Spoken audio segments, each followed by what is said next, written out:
Muito bem, estamos de volta com o Rádio Revista Cidade e já estamos aqui com o deputado Armando Schroeder Reis, o coronel Armando, que desde ontem está em Brusque por mais de uma vez, né? O deputado tem participado muito aqui das coisas da cidade e ele estava exatamente agora contando uma história, né? Que tem a ver com o sobrenome. Porque eu fiquei pensando, poxa, mas Schroeder... E tá de aniversário carioca, do estado do Rio de Janeiro, da cidade de Resende. Mas ele já disse fora do ar aqui, ele estava mencionando aqui que a mãe, o Schroeder é por parte de mãe aqui de Joinville, onde o pai dele, que era do Exército, acabou Aliás, ontem eu estava com um amigo capitão do Exército da cidade de Barbacena, Minas Gerais. Capitão Rodrigues, que estava aqui me visitando. Ele assim como ele, gosta de Kombi Home, né? E passou por aqui ontem. Eu fiz as vezes de... Ele já está na reserva porque ele é paraquedista e acabou sofrendo um acidente. Foi embora ontem. Acabou sofrendo um acidente, foi para a reserva. O nosso querido Rodrigues, que é lá de Barbacena, e estava me contando sobre a região ali das Minas Gerais, que faz a fronteira com o estado do Rio de Janeiro, que é um lugar muito frio, um lugar muito bonito, me convidando para visitar lá. E aqui está o coronel Schroeder. Fica mais pomposo, né, coronel? Não é verdade? Com todo o respeito à família Reis. Mas... Bom dia, tudo bem, coronel? Bom dia, aqui a Rádio Cidade, aos ouvintes. É uma satisfação estar aqui em Brusque e ter essa oportunidade de falar na Rádio Cidade. Bom, o senhor já chegou ontem, teve uma reunião lá com o Luciano Huck e hoje tem uma agenda aqui na cidade de Brusque. O que tem nessa agenda de importante aí para a nossa região? Bom, a gente tem buscado apoiar aqui a cidade de Brusque. Eu tenho amigos aqui, o coronel Evandro Gevaed, o Marcelo, e a gente sabe as necessidades que a cidade todas tem. Então eu destinei uma emenda para o Hospital Zambujo, e o Luciano, que acho que é conselheiro do hospital, disse: não, coronel, vem aqui para que a gente possa dar destaque a essa emenda. Foi uma emenda de 500 mil, já tinha mandado antes quase 1 milhão para cá durante a pandemia, para a cidade. E o Luciano me chamou, ele é um dos grandes apoiadores do Bolsonaro. Eu também sou um apoiador do Bolsonaro. O Bolsonaro veio aqui em Santa Catarina, em Joinville, foi na minha casa. Ele não foi oficialmente à cidade, ele foi tomar um café alemão lá em casa. Então a gente tem uma proximidade. Sempre que o Bolsonaro está ali em São Francisco, faz a reunião, está o Luciano, então temos uma proximidade extra. Mas pela atividade do Luciano como conselheiro e a importância do Hospital Zambujo, eles me visitaram também lá em Brasília, a gente destinou essa emenda. Passei ali hoje, vou visitar o hospital. Ontem à noite ainda nós tivemos a oportunidade de ir no CDL, ali no prédio. Teve uma reunião com alguns empresários. Eu conheci o prefeito, estava o prefeito daqui de Brusque, o Ari, estava o vice-prefeito, o prefeito de Guabiru, o vice-prefeito. Então a gente teve a oportunidade de explanar um pouco do que a gente às vezes vive lá em Brasília, falando de CPI, das condições que a gente tem ali, e também falar de alguns outros investimentos para Brusque. A gente destinou 400 mil para as obras, destinamos recursos para comprar uma viatura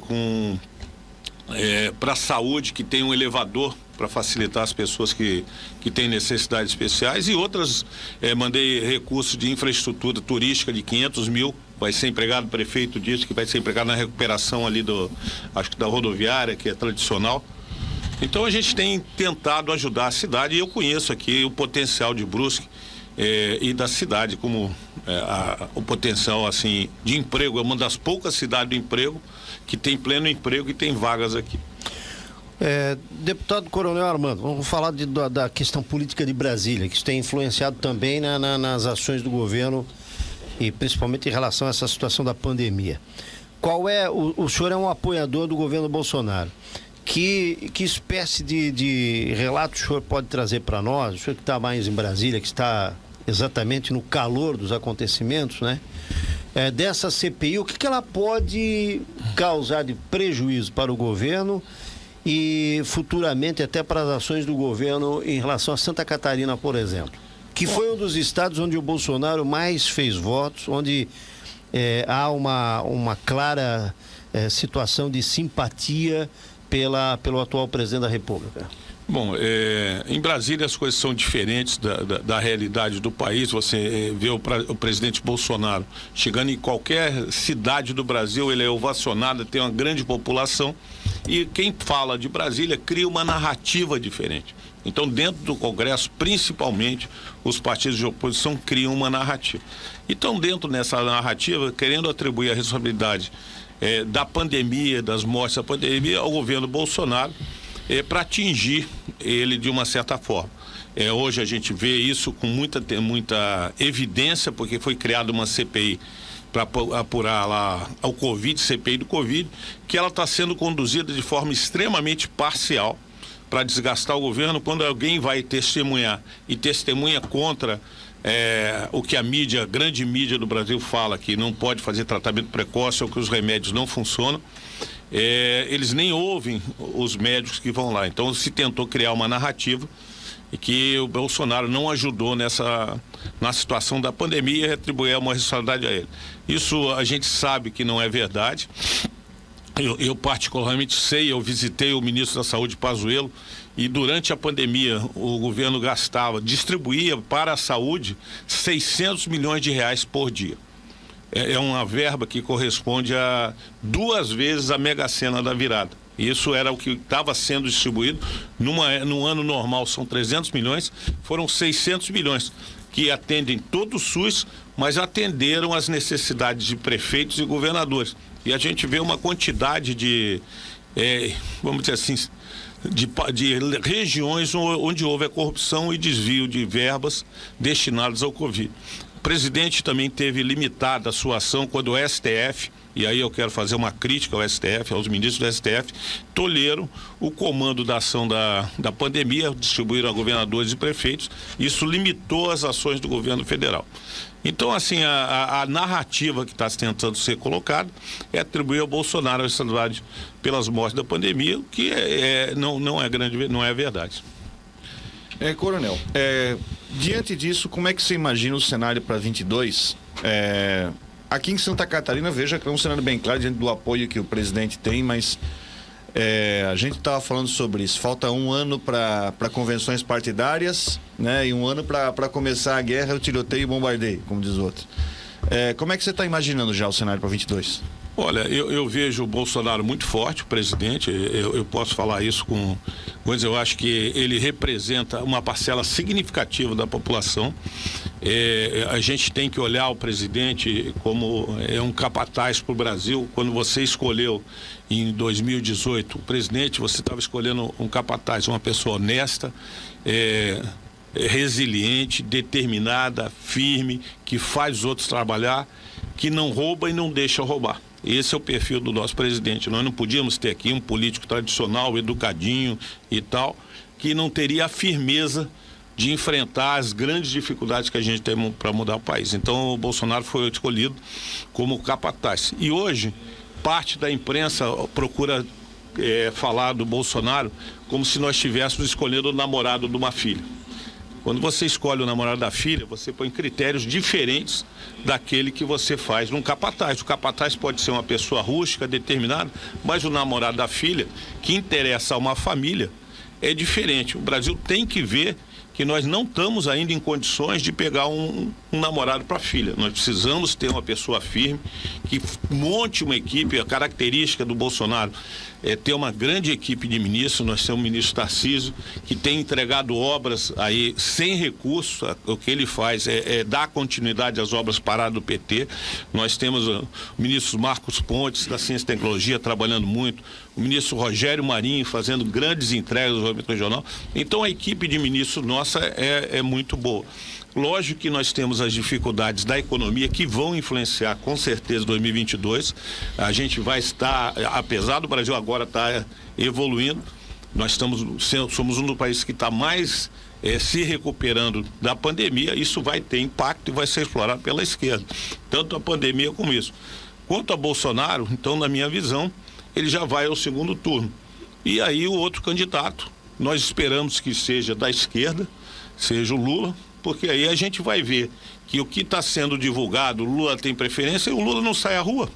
Eu estou há 2 anos e meio em Brasília, O Lula nunca saiu à rua e nem um pouco porque estava preso, foi condenado. Mas depois que ele foi liberado, ele não vai a nenhum lugar.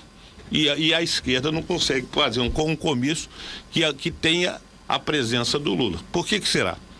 Então a gente espera que seja ele, porque a nossa população não pode esquecer da corrupção e de tudo que foi desviado de recursos que poderiam estar fazendo a grandeza do Brasil. O senhor vai migrar de sigla junto com o presidente? Eu sou Bolsonaro, conheço o Bolsonaro há 45 anos, vou acompanhar o presidente. Nós estamos esperando a definição do partido, mas vamos acompanhar o nosso... Deve ser o patriota mesmo? A tendência é ser o patriota. O presidente já teve convites do PL, do PP, do PSC, PTB, PRTB, mas o presidente está fazendo uma escolha de um partido que represente mais e que tenha isso aí. Talvez o patriota não tenha a estrutura que nós tínhamos, se ventilou permanecer no PSL. PSL é um partido que começamos juntos, mas no percurso desse governo nós tivemos dificuldade e o presidente resolveu sair do partido. O senhor, posso só... Sim, o senhor acredita, até pela sua experiência, deputado, que haverá essa polarização entre o presidente Bolsonaro e o Partido dos Trabalhadores, como o senhor mesmo coloca, a própria figura do ex-presidente Luiz Inácio Lula da Silva? Ou o senhor acredita que pode vir a surgir, até porque vem se trabalhando aí com nomes para uma terceira via, enfim, mas nomes que acabam não decolando, né? Eu acredito que pode surgir uma terceira via, mas como você falou, nós não temos no momento um nome de terceira via. Nós temos o presidente Bolsonaro, que tem um segmento muito fiel. Nós temos a esquerda, também tem aquele pessoal fiel da esquerda, e tem esse pessoal do meio, que pode até torcer por uma terceira via. O problema de uma terceira via é ela ter, além de viabilidade política, ela ter o que define é o voto. E a gente não sabe quem vai votar numa eleição. Então o presidente tem muito mais possibilidade de pegar esses indecisos para a direita do que a esquerda, na minha visão, levar de volta esses indecisos. O quadro em Santa Catarina, diante dessa situação aí em nível nacional, essas indefinições relacionadas à sigla que o atual presidente vai concorrer, e sem dúvida nenhuma ele hoje está numa exposição, tanto exposição negativa como uma exposição positiva. Lógico que se trabalha com esses dois vetores aí.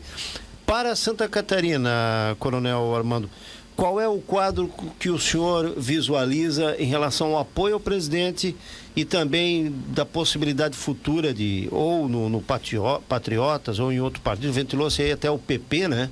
Que aqui em Santa Catarina é muito próximo do governo Bolsonaro. Mas o que o senhor imagina para o estado de Santa Catarina e essa costura de apoio ao presidente? Olha, eu vou dizer que nós vamos ficar como ficou em 2018. Só vai ficar com a esquerda os partidos de esquerda. Então, PT, PSOL, a Rede, PCdoB, essas representações de esquerda ficam. Na eleição de 2018, o MDB votou no presidente. Os partidos, todos eles, votaram no presidente. Hoje, na composição de apoio ao governo em Brasília, no chamado partidos de centro, o MDB participa, outros partidos participam. Então eu acredito que para a eleição presidencial nós vamos contar com o apoio de quase todos os partidos, com exceção da esquerda. Quanto à eleição estadual, aí eu acho que é diferente, nós vamos ter candidatos fortes. O Jorginho Melo do PL, ele é um aliado do presidente, está sempre junto, então busca isso. O MDB tem uma estrutura muito forte no estado, tem 9 deputados estaduais, 104 prefeitos, tem vice-prefeitos, tem nomes fortes para apresentar, o prefeito de Jaraguá, o Antídio, o Celso Maldani, o senador Dário Berg.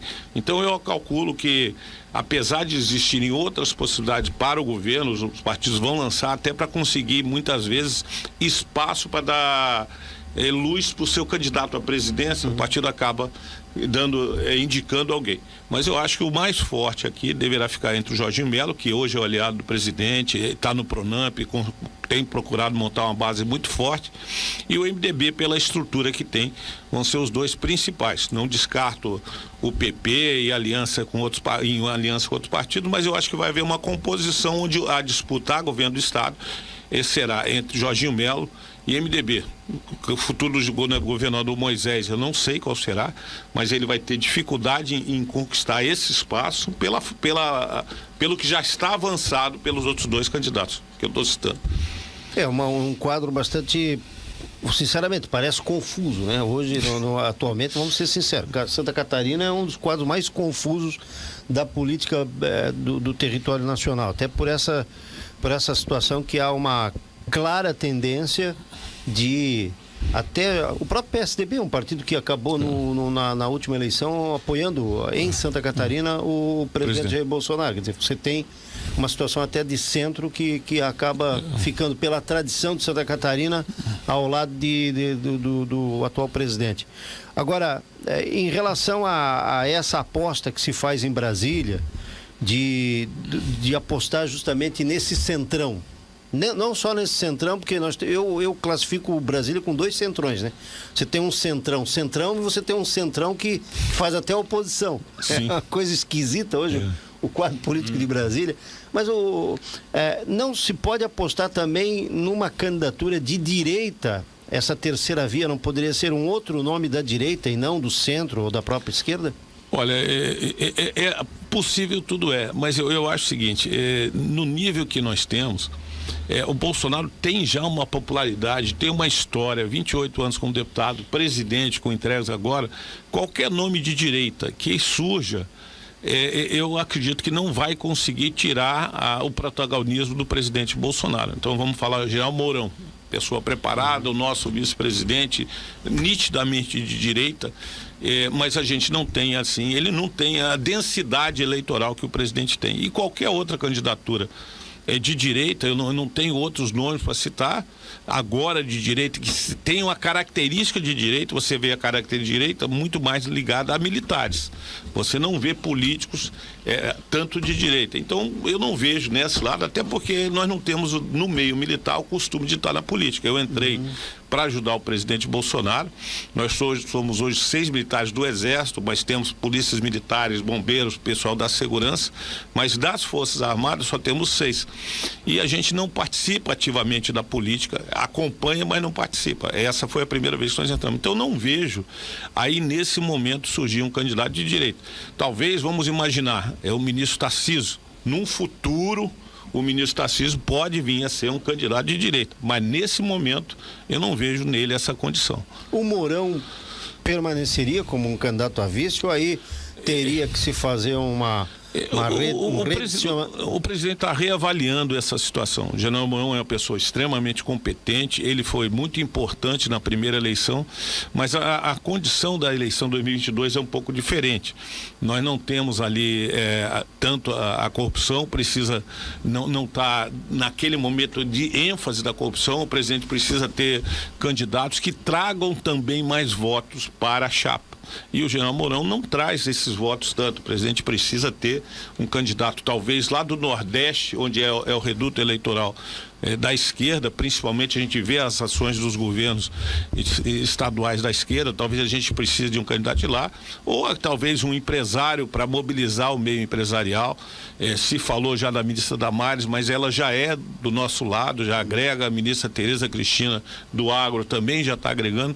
Então o presidente vai fazer um processo de escolha do que for melhor estrategicamente para a campanha e também para o Brasil. Eu vou fazer um intervalo comercial, são 8 horas e 12 minutos. Estamos ficando mais na questão política, porque hoje, sinceramente, estamos no mês de junho e já começa. A eleição já começou, a eleição já está aí. Faltando um ano aí para as convenções, mas a eleição já está aí. Mas a gente depois pode voltar a falar sobre a vinda do deputado aqui em relação a recursos para a cidade de Brusque. Nós temos aí a situação da BR-470, temos aí uma situação, deputado, que é muito importante aqui para a cidade de Brusque, Itajaí, que é a questão do acesso à BR-101, que não tem jeito, ou Brasília interfere junto com o governo do estado, porque é uma ré que está se dando na economia da nossa região. Itajaí, Brusque, Balneário Camboriú, enfim, é uma região tão forte, e qualquer horário que você quer sair da cidade, o acesso a 101 ou da 101 para Itajaí ou Brusque é sempre um calvário. Depois do intervalo a gente volta. Estamos aqui recebendo o deputado Coronel Armando Reis, que já está conosco. Eu acho que o senhor vai precisar voltar outro dia aqui, porque... Tá de aniversário hoje, tá? Tem uma homenagem aqui pra ele. tem. Então, me pediram pra soltar uma música aqui em homenagem ao... Homenagem? Vamos soltar aqui um trechinho. Uma Então. música? Sim. Se eu falar que é 64, vão achar que eu vou morrer. Parabéns. Então eu quero olhar lá pra frente e fazer 100 anos. Então hoje eu faço 36 anos. Parabéns. Você depois me conta quem é o seu cabeleireiro, é isso? Pode ser? Militar não tem problema. Cabelo vira assim mesmo. Depois me diz quem é o teu cabeleireiro, depois do final do programa. Ô, deputado, vamos voltar a falar aqui sobre essa situação envolvendo... Eu tenho conversado com o deputado Chiodini, que é da sua região. O deputado Chiodini tem vindo muito a Brusque também. Inclusive, ele vai estar agora segunda-feira, junto com o prefeito de Jaraguá do Sul, numa ação aqui, me parece mais partidária do que com ele como deputado, mas do MDB, em função das candidaturas, já que estão se mostrando aí pelo Estado. O Chiodini tem conversado muito com a gente aqui, já deu várias entrevistas falando sobre reformas. O Brasil é um país que vai terminar o seu mandato, o senhor pode conseguir a reeleição, vai entrar outro, e a gente não para de falar de reformas. Nós temos tantas reformas para serem feitas e as reformas ficam estagnadas aí nas questões políticas, que são essas questões que nós estamos vivendo aí do Covid-19, principalmente da CPI, e de outras situações que infelizmente acabam atrasando. Na sua avaliação, o senhor que está em Brasília, qual a reforma, se o senhor tivesse o poder de definir, nós vamos tratar dessa reforma e agora ela vai acontecer em 6 meses. A prioridade de reforma na sua avaliação hoje? Olha, nós fizemos a reforma da Previdência. O governo conseguiu fazer, não foi completa, não foi nada. A ideia era fazer também com estados e municípios. Porque hoje nós... Santa Catarina vai fazer agora, né? Porque nós transferimos, isso nós chegamos a discutir, que se tivesse feito a reforma a nível federal e colocado já estados e municípios, essa disputa que aconteceu lá quase um ano para a gente aprovar a reforma da Previdência, seria muito menor nos estados e municípios. Então agora cada estado vai ter a sua dificuldade em fazer uma reforma que muda o futuro das pessoas e lógico, alguns direitos e expectativa de direito que as pessoas têm. Então foi feita a reforma, foi uma grande reforma. Depois da Constituição de 88 foi a maior ação de governo. Agora nós temos ali, e aí eu falo, essas reformas já deveriam ter sido feitas em anos anteriores. Nunca um governo encarou a dificuldade de fazer essas reformas. Você olha, desde o governo FHC, que teve no Plano Real a oportunidade de fazer, o Lula nos momentos, e eles não fizeram porque sempre vai contrariar interesse. Na minha visão, a reforma mais importante hoje é a reforma administrativa, porque vai aliviar a faixa do governo, vai manter a situação atual para quem já é servidor público, mas os novos terão uma legislação nova que vai favorecer ao governo federal fazer algumas mudanças e dar sequência. Então eu vejo a reforma administrativa, ela já tem um relatório, o deputado Darcy de Matos fez um relatório na CCJ aprovado, e agora a gente vai passar por uma comissão especial para também tratar da reforma administrativa. Acho que vai ser muito bom isso e ela deve ser aprovada esse ano administrativo. A reforma seguinte, a tributária, também é importante, principalmente para os empresários, para quem tem que recolher impostos. O Brasil é um país que recolhe, um dos que mais recolhe impostos e que menos retorna para a população esse imposto.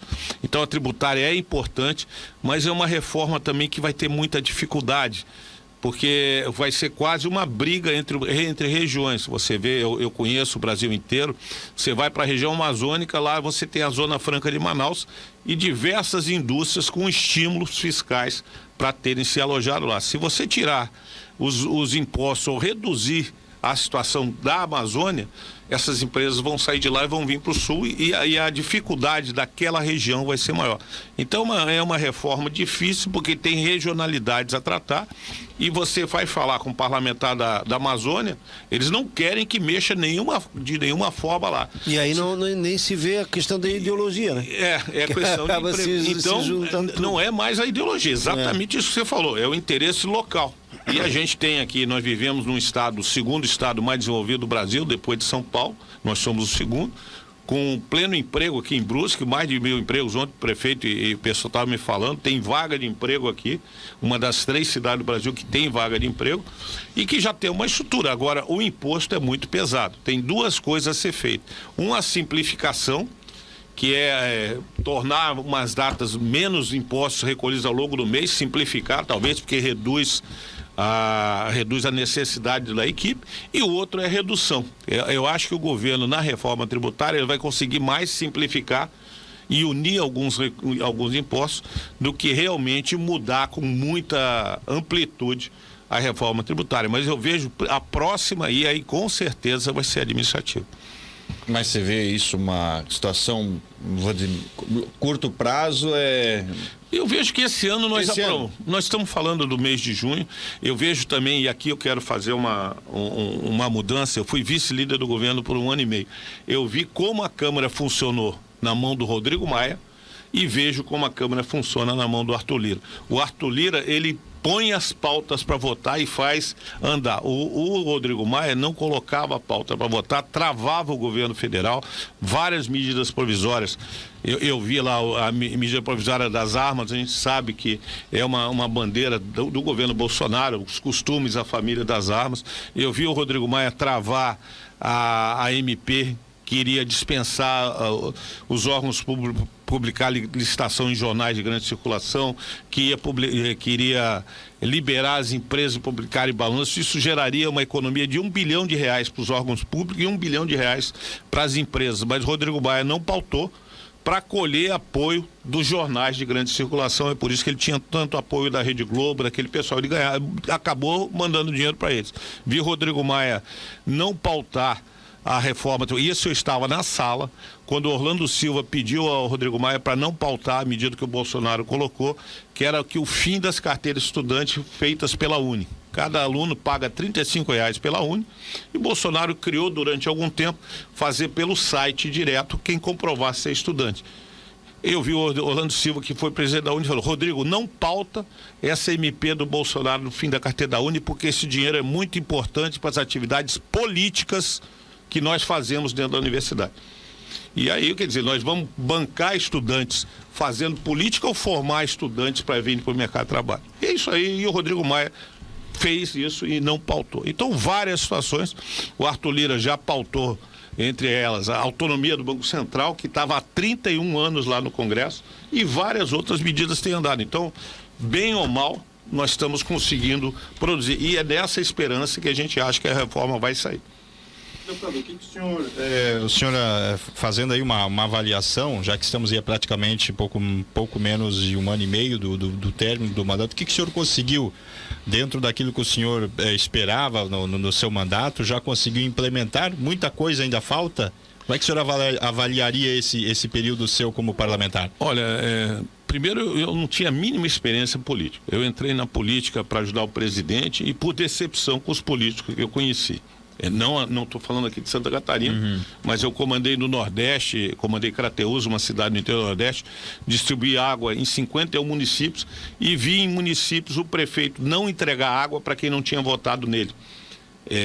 Água que seria paga pelo governo federal. Ele tinha o controle da zona eleitoral, aquela região não votou nele, ele não mandava entregar água, e os dados a gente procurava na prefeitura. Uma coisa que a gente viu que forma um cabresto. Eu vi compra de votos no Piauí, sendo comprado, e fiz denúncia, sendo comprado por 1 litro de leite o voto. E vi isso aí, também não deu em nada. Isso foi em 2002, eu estava fazendo segurança das eleições do Piauí, mandando para frente, não deu em nada. Eu cheguei deputado e encontrei outro deputado que comprava voto ainda por lá. Então a gente vê que a política nossa tem que mudar. Se você pergunta quais são os objetivos que eu tinha o objetivo de ajudar a mudar o nosso país e que a gente trabalhar pela pátria. Quando a gente olha a Praça dos Três Poderes, a gente vê ali o governo federal no Palácio do Planalto, o presidente eleito por 57 milhões de votos, no mínimo, ou seja, o suficiente para comandar a patrulha. Você vê o Congresso Nacional, onde tem senadores e deputados eleitos pelo voto que podem sair. Você vê o nosso terceiro poder, o judiciário, representado pelo STF, que, na minha visão, é um dos responsáveis pelas dificuldades que nós temos. Nós nomeamos ali 11 ministros que não são juízes de carreira e eles podem ficar até 40 anos num cargo, que isso é quase que ser um rei. Ele precisa ter 35 anos, que é um parâmetro objetivo. Ele tem que ter notório saber jurídico, que eu vejo vários professores que produzem livros que têm esse notório saber jurídico. E precisa ter conduta ilibada, que é uma obrigação de todo mundo. Então, conduta ilibada, e outras vezes vários têm. A indicação se torna política e de forma ideológica. Esses ministros, eles hoje desequilibram a independência dos poderes, interferem diretamente na ação do executivo e mesmo na do legislativo. Nós estamos discutindo o voto auditável. O presidente do TSE, o Barroso, foi lá dizer que é contra e que vai trabalhar contra.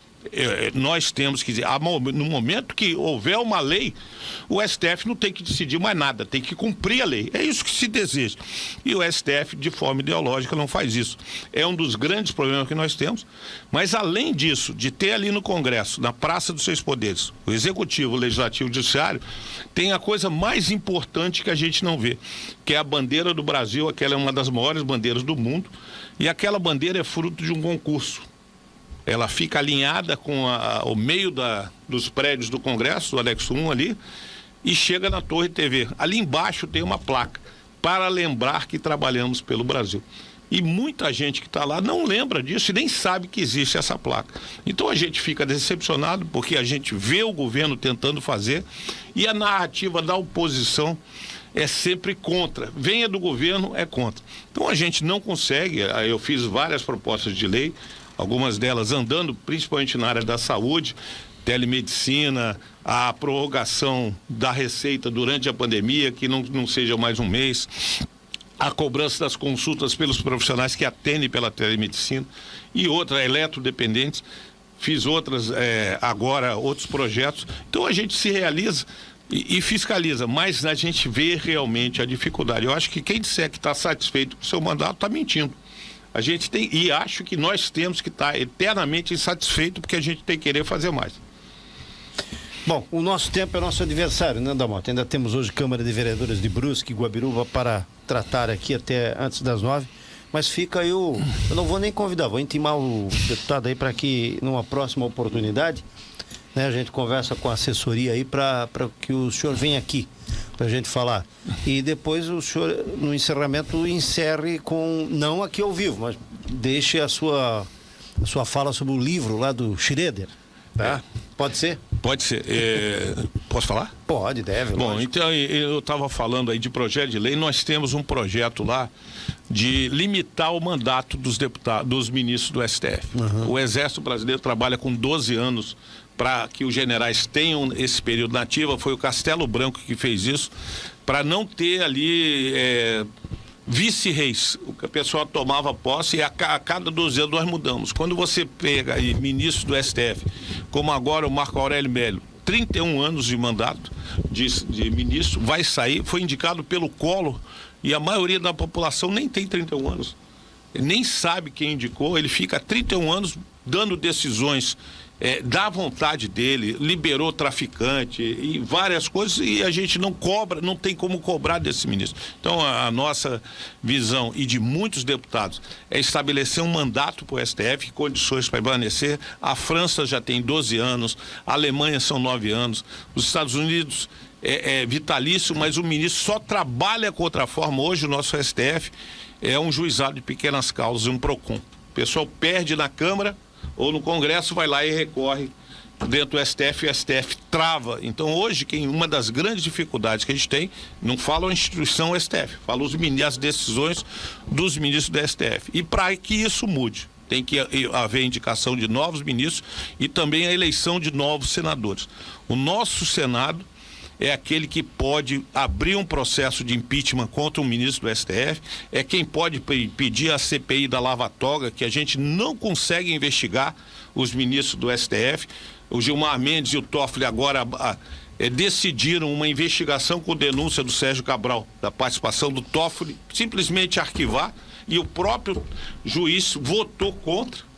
Não existe nem suspeição mais. Eu sou advogado também, eu acho uma vergonha a forma como o STF está indo. Eu acho que só vai mudar isso com a indicação de novos ministros e com a gente indicando senadores sem rabo preso.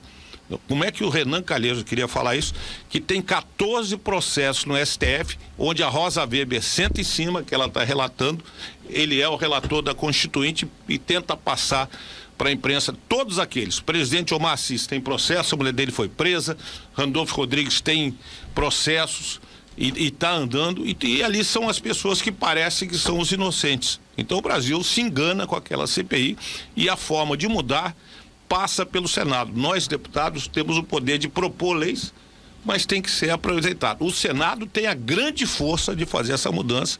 Eu queria conclamar a população a pressionar o Senado para que a gente abra uma CPI, indicar senadores comprometidos com a mudança, porque senão o Brasil não muda. Esse é outro debate, né? É um Outro debate, a gente né? quer falar. Obrigado, deputado. Eu agradeço a você, aos ouvintes da Rádio Cidade, uma satisfação estar aqui em Brusque, uma cidade que a gente conhece, sabe a tradição de Brusque, a importância dela na economia catarinense.